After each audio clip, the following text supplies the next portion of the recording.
Well, I would call that first principle or lesson that I feel like I've learned in a big way is that people actually connect to humanity more than they do perfection. Yes. And just telling on myself, which we do a lot of here. When we first started the podcast, I raised my hand and said, "Okay, I'll edit it." I'd never edited a podcast before. I didn't know what I was doing, but I felt excited at the thought of learning something new.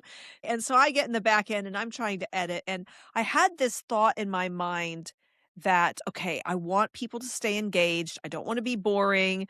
I don't want to have a bunch of ums and ahs and too many filler words. So the first few episodes that I edited, I spent hours cutting out every single and ah and making sure that things flowed together. And I was concerned that people wouldn't listen unless it sounded perfectly polished. And Mm. and that was just my own probably relationship with perfectionism, having to let go of that on another level, which has been a lifelong journey for me. Yeah. But as we progressed, I would do all the editing behind the scenes, but then what my general weekly ritual was when I would go to pick up my kids from school, I would listen to the episode that came out that week in the car. After a few episodes, I realized just from a listener's standpoint, oh, I can actually leave an occasional and ah, or there's room for natural conversation to flow. And I began to relax my grip or my need to make everything sound perfectly polished as it went along. And what I realized was in the process, Des and Mai's humanity was allowed to flow through a little bit more. Around that time, I happened to hear a couple of other podcast episodes of people I admired, and I noticed, oh my goodness, they leave so much in. Oh, they just let the conversation flow. It didn't matter. It just was a conversation. And so that helped me as I went along to loosen up the grip. And then what I noticed is as we became more comfortable being on camera and being recorded, our conversation would flow more naturally. And I learned to leave more spaces and more just words as they came out. It was helpful for me to go on the journey, and I don't regret where I started. It was where Mm-mm. I was, but it was helpful to recognize, oh, we actually get to be human in this. We don't have to sound like we are PhD level experts on one particular subject because that's actually not who we are. We're two moms, two women who are passionate about the journey that we're on, and it is okay for our natural flair and our natural style to come through, and some of that's going to include tripping over our own words from time to time. Oh, yeah. Mel, I love that you shared parts of this journey because even from my point of view, especially because I wasn't editing, I remember watching you go on this journey of learning to let go. And I remember us chatting like, oh my gosh, they just leave in all this stuff. And look, they sounded like silly or they were laughing or they made a joke or it was just this very organic process that I feel really proud of you because it was a huge undertaking. And a lot of the reason we got to this point was because you said yes and you went on this journey of letting connection um, trump perfection. And so I just want to say thank you for being engaged, noticing what's coming up and noticing like that you can let go of it. And I just thought, oh, how precious that we were afraid people weren't going to listen or we were going to keep their, attention. And yeah, I'm proud of you for being on that journey. I'm really proud of Mm, you. I remember those first few times I listened in the car. I remember the very first episode we did. Me too. When I listened back to it, I actually cried. Me I too. felt like first the sense of accomplishment of all the hard work we'd done behind the scenes, and then, gosh, I could almost get emotional about it now. All the work we'd done behind the scenes, but then also the work you and I had done individually to even bring us to the place that we were ready to share our journey with other people. And I remember listening to that first episode and the tears came to my eyes, and I felt like I had this moment where I really got to sit in the shoes of the listener, and I had this thought of, "This is good.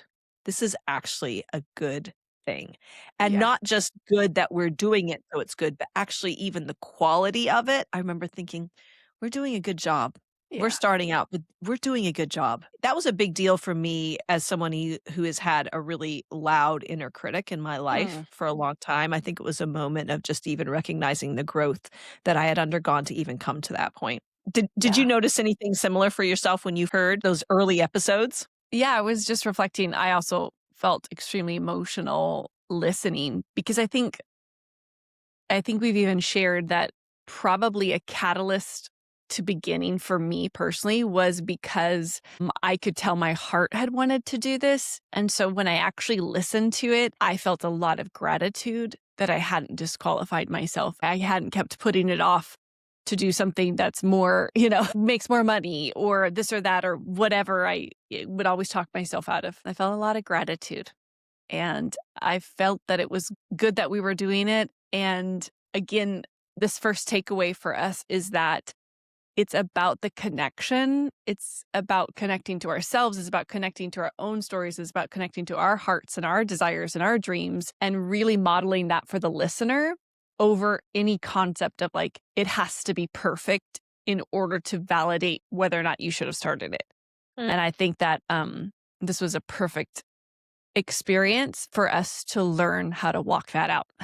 So I felt really grateful. And I think we've grown a lot. One of my favorite growth points is as I was reflecting over the year is I think because of past experiences of like teaching in ministry or preaching or doing women's retreats and like actually being a speaker, I had a way of doing that. And I could tell that we used to write out all of our shares and then we'd talk about it. Like we'd have an episode before the episode. And one of the beautiful growth places is I think we're I'll speak for myself is that I enjoy connecting to the topic. I enjoy connecting to my heart and my thoughts around it before I sit down. And also, I love the impromptu, organic nature that's starting to build in our conversations.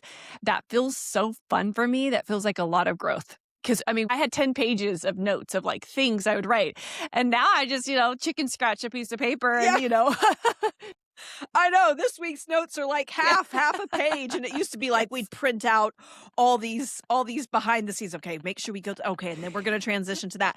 And good for us. I love that we Yeah. were prepared. I love Same. that was Same. the level of preparation we needed, and we showed up. And Yeah. also the Yes. incremental growth as we're going along feels really Yeah. good. Like you said, to look back and see even where we were and where Mhm. we are now, and then even looking ahead, where are we gonna be in 12 months' time? There's value in the consistency of showing up where you are and starting Yes. where you're at, and then letting that consistency and that work build, because we could have looked at somebody who is an experienced podcaster and gone, "Well, they work like this, and why aren't we doing that?" But I love that we Mhm. let it be our own journey, and we've learned as we've gone. We didn't have any Yeah. podcast 101 experience before this, which has been great.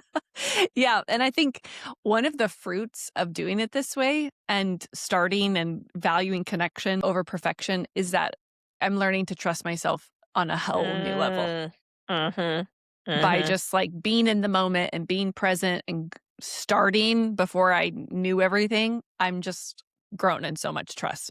Very, very much so, because I remember when I was working on some of the design of, like, what are we gonna do for the cover, and I remember hitting points where I thought, "I'm just gonna let it go." There would have been a version of me 10, 15 years ago that would have been, like, slaving over minor details to the point that I was actually just then wasting time and spinning my wheels, but I remember I put time and effort into it, but I also remember being in tune enough with myself to recognize, "Okay, I'm done. This is good Yeah. enough to start." And Oh, I think that's good. sometimes we can disqualify ourselves because we go, "Oh, it's gotta be at perfection level 100 before I'm allowed to start." And there's still elements of things I'm like, "Oh, I wanna change that at some point." Oh, that's okay. It's good enough to get out right now, and sometimes done is actually better than perfect. And I think we've really learned to embrace that. There's been certain episodes where I'm like, "Oh, man, we could have gone back and maybe recorded." Who cares?